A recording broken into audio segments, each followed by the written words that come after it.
Alright guys, how's it going? I've calmed down a little bit since my last video. I was getting a little bit, a bit worked up by them people that own the club. But we'll kind of go in there again. April 3rd, 2023. Paul Joyce writing for the Times. FSG will back Klopp this summer with significant money to spend in the transfer market. Jude Bellingham, the Borussia Dortmund midfielder, remains the number one priority, and Chelsea's Mason Mount is another target. Now, remember in the previous video, significant money was used in that statement. Do you remember, by Ornstein, to do with the potential signing of Dom. All right. So in April, significant money will be available, for spending. The owners, FSG, will provide that to the manager for Jude Bellingham and Mason Mount. And then we're reading yesterday, well, that deal might not happen because it'll cost significant amounts of money. So what the fuck changed, guys? What's changed? So if you want to, say Bellingham and Mason Mount were two primary targets this summer, what changed? Seriously, I remember talking to you guys on here back in January about the sit-down between Mason Mount, not the player, his representation. We know who the people were involved in that. Kind of irrelevant now, but I think it was around the 23rd of January. It was around when we played his club. This is, Jude Bellingham, some people think we were never interested. This is Paul Joyce in April this year telling us this. This is not a Twitter ITK wannabe. This is not one of the journalists that I refer to as part of the LFC clique, a wannabe. This is not someone tapping in that is a journalist, listening to the big guns and then trying to make it their own and appearing on YouTube channels and things like that and pretending that they've got knowledge and that they know what's going on. This is Paul Joyce. And in my previous video, I said Paul Joyce is starting to get on my nerves a little bit. And there's reasons for that. And we'll probably talk about that soon. But that doesn't matter. I don't want this. This is not an assassination attempt on, character assassination attempt of Paul Joyce. He's still, I'm still interested to see what he's got to say. And I know more than anyone that in football things can change in terms of, transfers, right? You know what I mean? Because sometimes I'll say an opinion and then 2 years later someone will find an old video and go, this video aged well, did it, Chubbs? And I go, knock it off, mate. You know what I'm saying? Things change in football. I know that. I've had people say to me,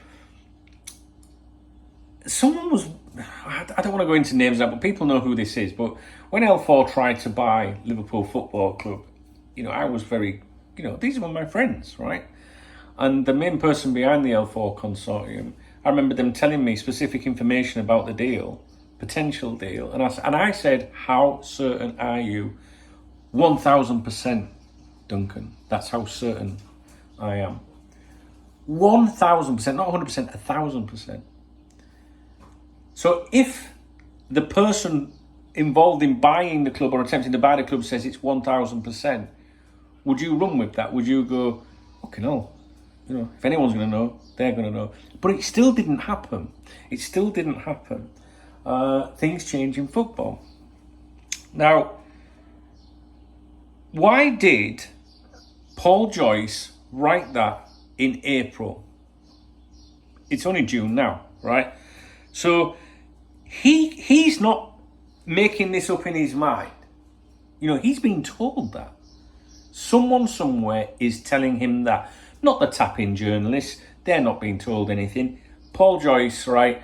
Paul Joyce, in my opinion, is connected to an extent not as good as I think he used to be. I'm going to point that out.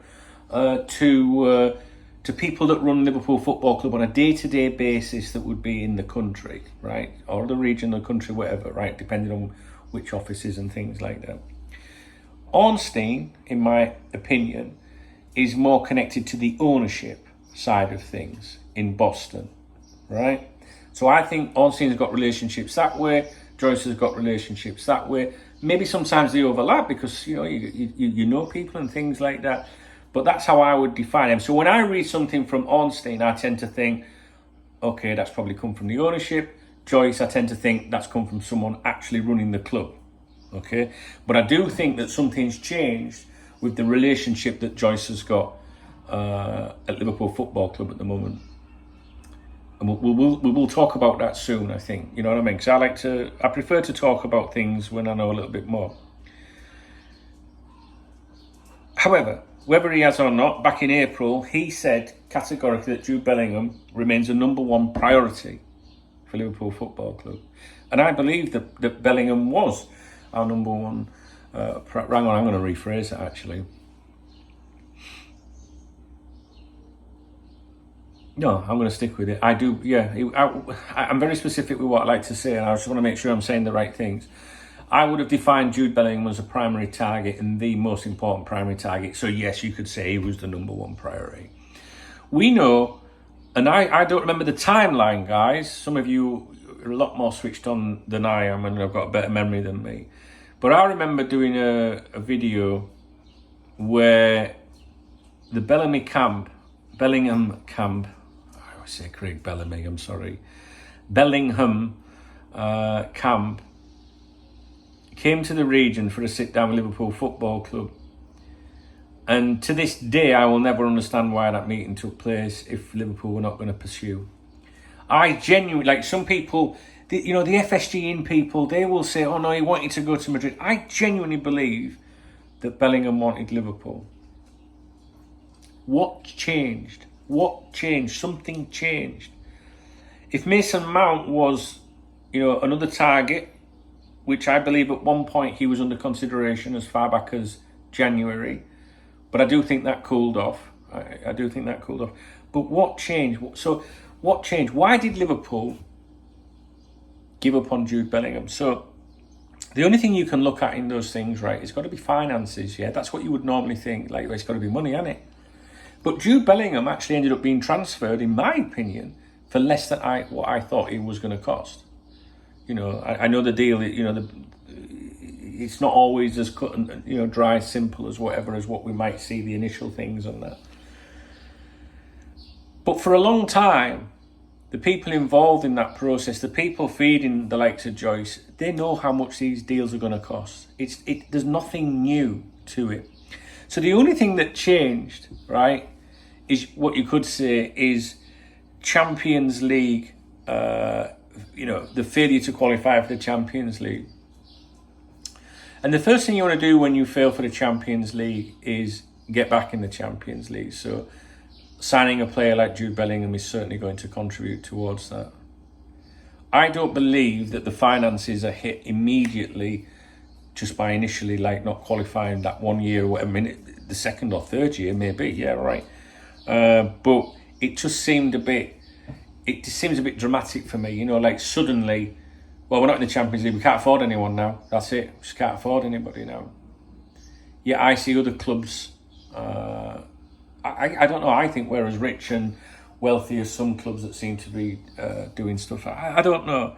All I'm trying to say to you here, the point of the video is, well, there's a few points of the video, really. For a long time, I have bigged up Paul Joyce. I really have, guys, you know what I mean? And said, look, you should listen to him. And I still would listen to him. Sorry, I'm getting messages come through, and they're in Spanish, so I'm not exactly certain what they mean. I'll look at them in a minute. I would still listen to Paul Joyce, to see what he says, but I would just express some caution now. And I think that we know that anyway, because he made claims before about players that we weren't going to sign and did sign and things like that. So Paul Joyce is, I think he's lost something. Maybe it's Julian Ward. Never thought of that. Maybe it's Julian Ward. That would be the obvious one. I'll turn my phone upside down so I can't see these messages that are coming in. Maybe something's happened. I don't know. Julian Ward was there in April, but that's not the point. So yeah, anyway. So one, I want you just to be careful with with Paul Joyce now. Normally I'm always like, what's what you names. Watch what Paul Joyce says is normally what I say. Wait for him to surface. Now, I wouldn't be getting as excited when he surfaces, to be honest with you. So just be careful with that. And then just try and... What has changed? Why has this policy changed at Anfield? Okay, we might go on to sign many, many more players this window. We might do that. It's June, right? But what changed? Why were journalists so adamant then? This isn't a journalist like a clique that's just trying to feed FSG spin and bullshit to you. When he wrote that, he believed that, in my opinion. There's sometimes these journalists publish things and I think, nah, bollocks. He believed that. Someone was saying that to him. So whoever was saying it to him, why has it changed? Was it Julian Ward was saying this and he's now left? And, you know, it's like, well, is that one of the reasons why Julian Ward's going? Because he knew it was going to be shite coming, you know, or something like that. I mean, there's a lot of suggestions of things like that. Paul Joyce has just tweeted, actually, but that's nothing to do with Liverpool. It's to do with Mason Mount, who he said back there in April was a primary target for Liverpool. I mean, let's just look at this tweet that he's just put out. Manchester United have agreed a deal to sign Chelsea's Mason Mount for £55 million, add-ons £5 million, right? So, and that was put out by David Ornstein as well earlier. I think that originated from him. Now, I know when I saw a lot of the Mason Mount stuff linked with us initially, some of the fees that were being quoted for him, I thought was too much. You know what I mean? Like, too much. But if our manager wanted Mason Mount and he was a primary target, £55 million is probably the right rate. I don't know. I mean, I'm sure some of you go, no, I wouldn't have paid that for him with, you know, the status at Chelsea or whatever. But again, looking at the costs of Bellingham and Mount, those figures in those deals Liverpool Football Club should have been able to spend this summer. So something's changed. And the only one you could possibly argue would be, well, it's because we didn't qualify for the Champions League, which is a terrible excuse in my opinion. I'm going to be completely honest with you now.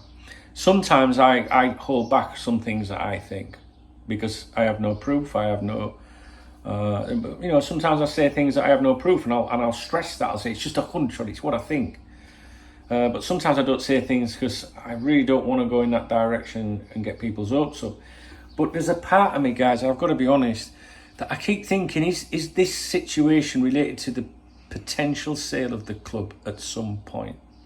Now, I have no problem with you commenting on this video if you say, no, don't. Why would it be? Well, I have no problem with anyone commenting on my videos as long as they're polite and sensible. They don't have to agree with me at all. Fucking hell, far from it. There's just so many things not adding up at the moment.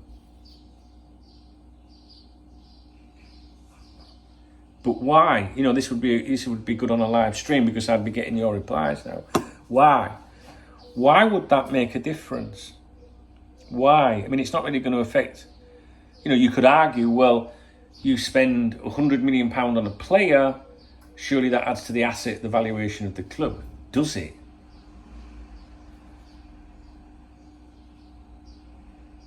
If I do a bit of work on my house and say, well, I've just put them 2 new windows in there, is someone going to pay me an extra couple of grand, or they're going to say, well, it's just a couple of fucking windows? But I don't know. Help me out, guys, with this one, will you, please?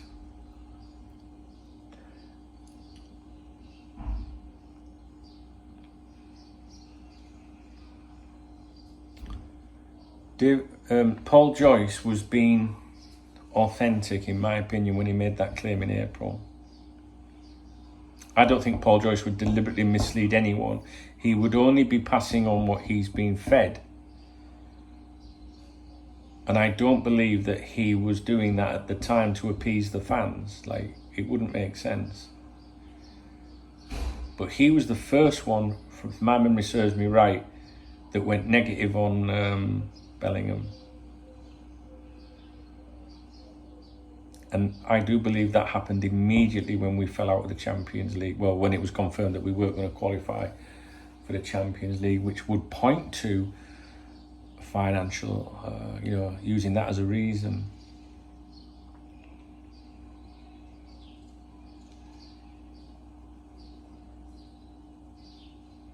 I'm like this all the time. When I stop recording this video, I'm going to go and sit outside with a drink or something, and I'll be stewing over in my head, and I'll be reading your comments as they come in.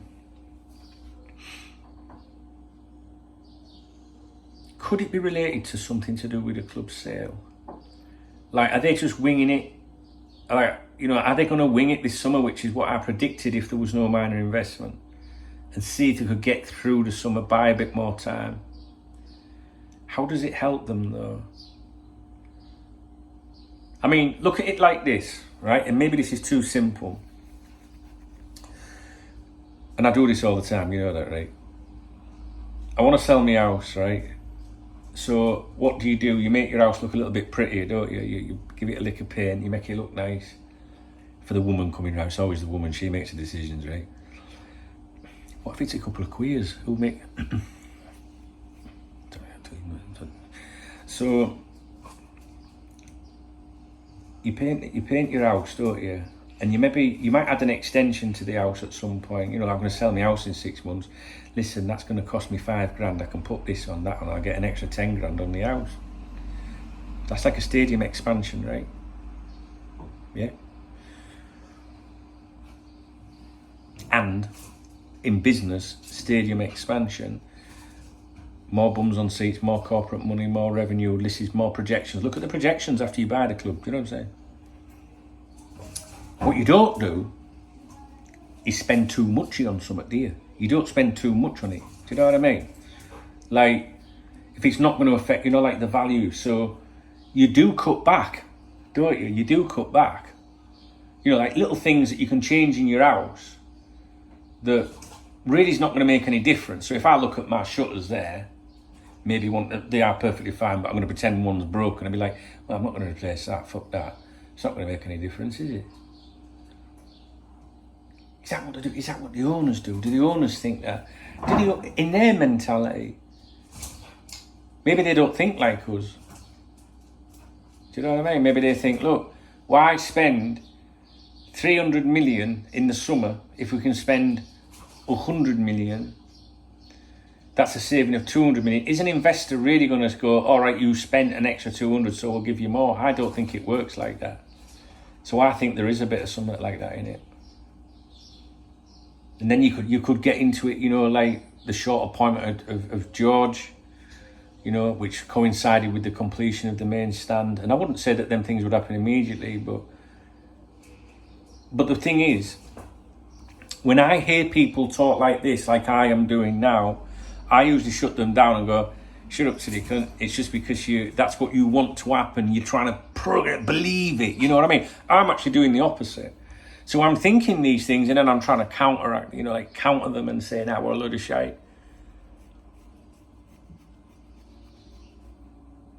I mean, Liverpool could spend £250 million this summer. We don't know. We don't know what they're going to do, right?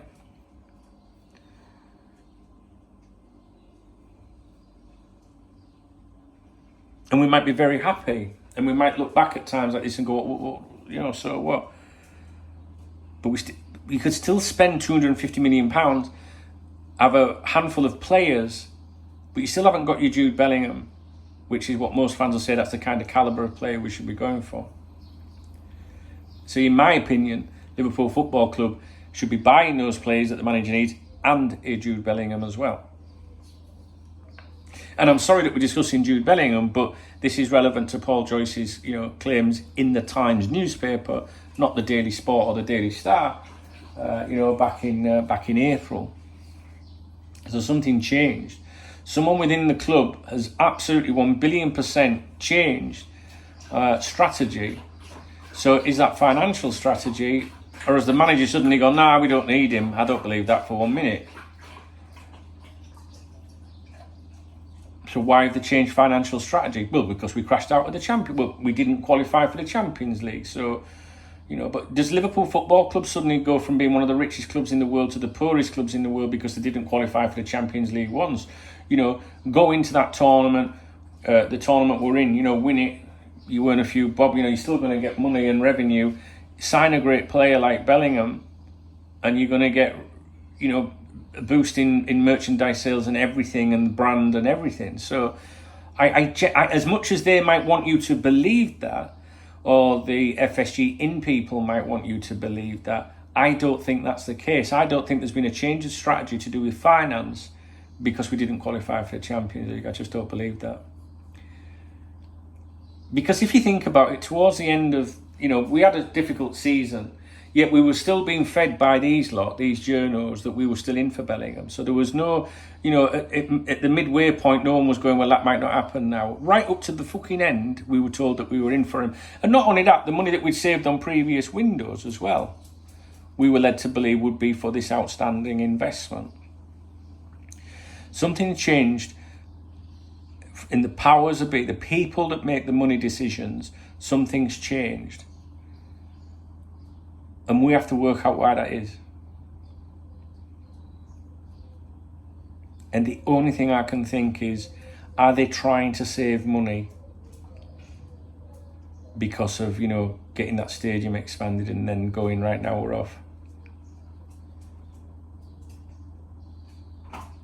To piss on that thinking, on that parade, on my parade there, the likes of James Pearson that are still only talking about minor investors. But I don't believe, well, I do believe that there are people, minor investors, that want to buy into the club.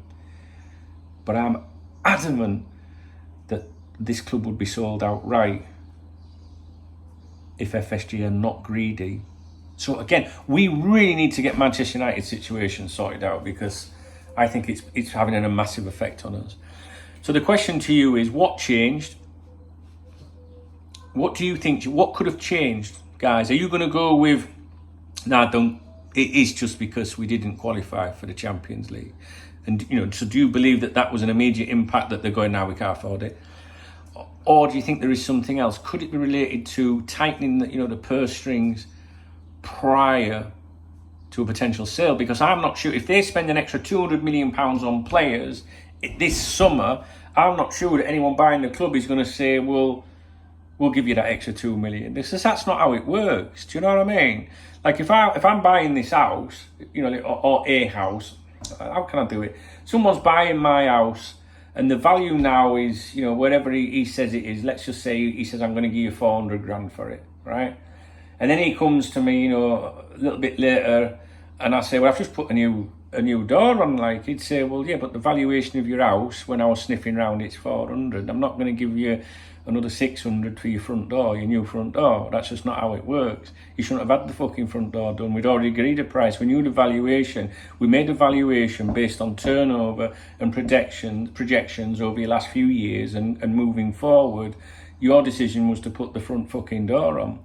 So could FSG be looking at it like that? I mean, I'm not a businessman, guys. I really don't know. Rich T, if he's watching, is the guy we need in the comments on this one.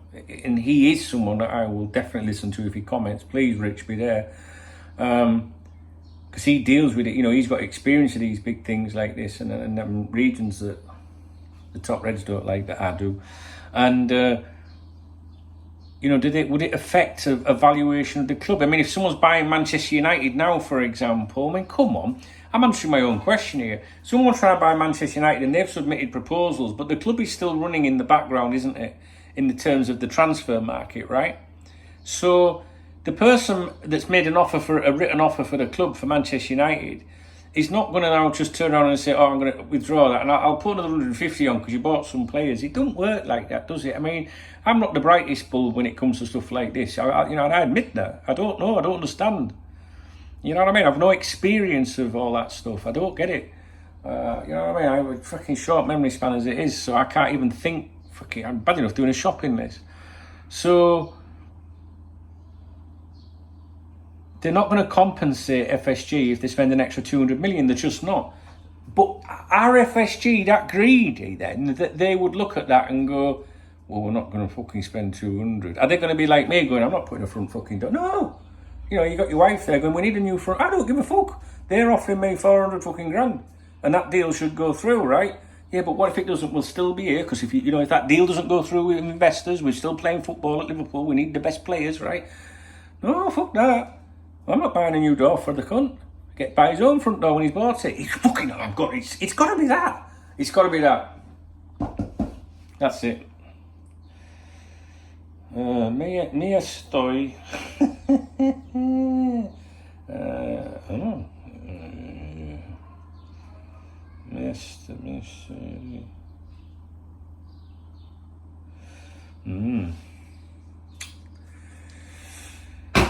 Alright. I'm off. Let me know your thoughts. Sorry if you don't like the video. Well, I'm not actually. No, I'm apologising for. Fuck that right off. Thumbs up the video, leave me a comment, hit the love heart if you really like me, etc, etc, etc. And don't forget, I'm starting a new mailing list, alright? Like KopTalk was started from a mailing list back in the 90s, and I'm relaunching one. It's 2 videos back, the link is in the video description, where I'll send you out LFC news by email. It's completely free, you can leave it any time. It's not promoting anything intentionally. You know, I won't be linking to, oh, go and watch this video, go listen to this podcast. No, it would be, the idea is to put it in emails to you. So two emails back, I think it says it in the title. Just read the video description, there's no need to watch the video. Click on that, join that, and then tomorrow morning, my intentions, this might not happen, it depends on how busy things are, but my intention in the morning is to get the laptop in the rucksack, up to the cafe, cup of coffee, and get some thoughts down to you. But I've never used this platform, so it might all go fucking wrong, you know what I'm saying? Alright guys, thanks, I'll be back with you tomorrow, all being well. So much changed.